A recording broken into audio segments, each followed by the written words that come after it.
lijue janga kubwa la baa la njaa lililowahi kutokea na linalosalia kuwa historia nchini India na historia ya dunia kwa ujumla.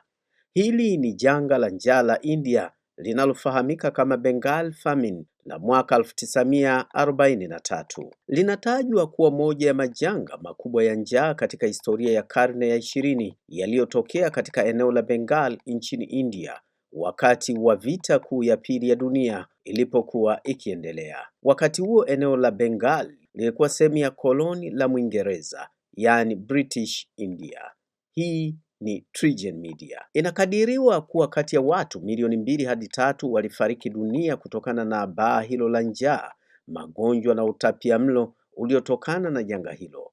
Tukio hili linaendelea kubaki kuwa moja ya matukio yenye majonzi makubwa katika historia ya India na dunia hadi leo.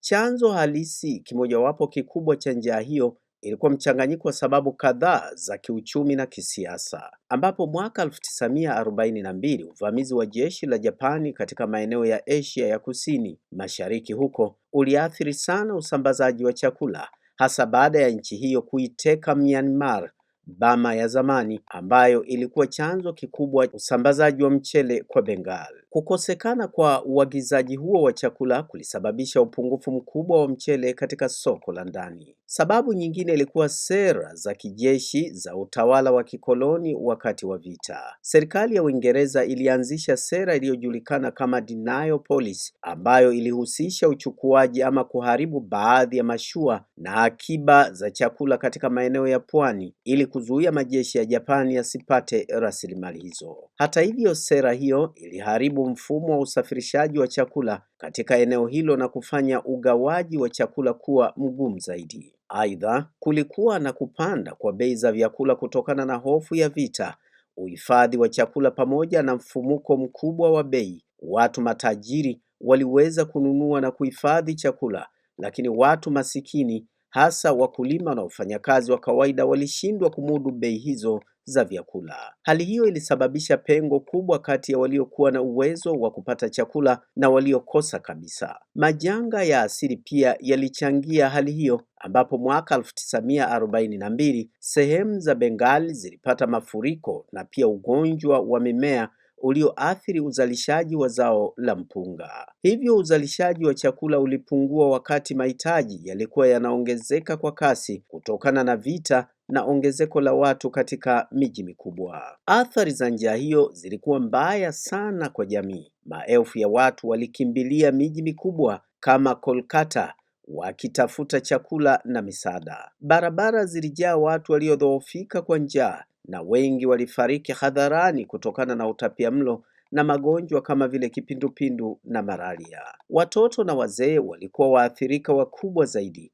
Familia nyingi zilipoteza wapendwa wao na watoto wengi walibaki yatima. Pia kulikuwa na kuongezeka kwa umasikini uliokithiri, ukosefu wa makazi, na baadhi ya watu walilazimika kuuza mali zao au hata kuomba chakula ili waweze kuishi. Wakosoaji wengi baadaye waliilaumu serikali ya Uingereza na hasa uongozi wa wakati huo wa Waziri Mkuu Winston Churchill kwa kuchelewa kuchukua hatua madhubuti za kupeleka misaada ya chakula huko nchini India.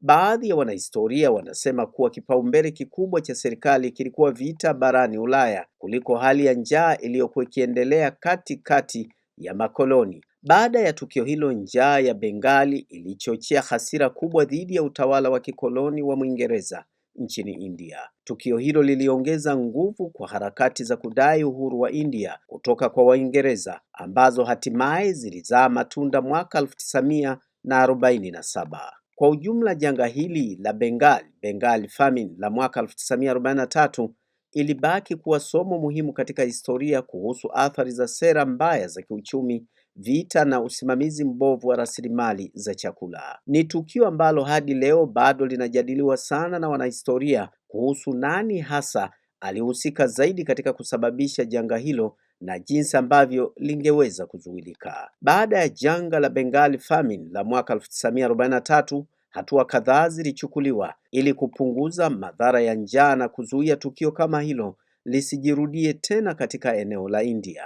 Mwanzoni, serikali ya kikoloni ya Uingereza ilianza kuingiza chakula kutoka maeneo mengine ya India na kutoka nje ya nchi ili kuongeza akiba ya nafaka katika eneo la Bengal. Pia vituo vya msaada vya chakula na kambi za misaada zilianzishwa ili kuwapa chakula na huduma za matibabu watu waliokuwa wameathirika zaidi na njaa. Hatua nyingine muhimu ilikuwa kuimarisha mfumo wa usambazaji wa chakula. Serikali ilianzisha udhibiti wa bei ya nafaka na mfumo wa mgao wa chakula katika baadhi ya miji mikubwa ili kuhakikisha watu wengi zaidi wanapata chakula kwa bei nafuu. Hii ilisaidia kupunguza tatizo la wafanyabiashara kuficha chakula ili kupandisha bei, jambo ambalo lilikuwa limechangia sana kuenea kwa njaa wakati wa janga hilo. Baada ya India kupata uhuru wake mwaka 1947, serikali mpya iliweka sera za muda mrefu za kulinda usalama wa chakula.